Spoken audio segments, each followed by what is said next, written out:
Moikka! Tiesitkö, että jopa 20% YouTuben katsojista poistuu videosta ensimmäisen 10 sekunnin aikana? Ainakin sä taidat olla siellä vielä. Mä oon Vilhelmiina, eli Mimmi, ja mä oon Jyväskylästä. Mä nautin luovasta tekemisestä ja esiintymisestä, ja mä haluan olla inspiraatioksi muille. Kun mä kuulin tästä työstä, mä tiesin heti, että tää on ihan mun juttu.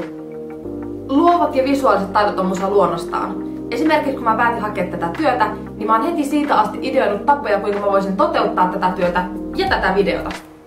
Mä haastan jatkuvasti itseeni ja mä oon aina avoin uusille kokemuksille niin koulun, työn kuin harrastuksienkin parissa.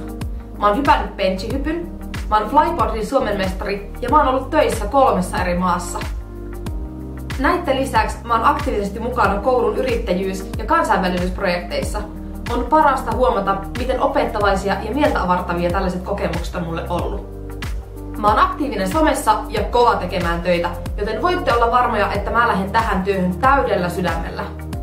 Muistakaa tilata tää kanava, lukea mun CV ja hakemus ja tsekatkaa myös mun somet. Ollaan yhteyksissä. Moikka moi!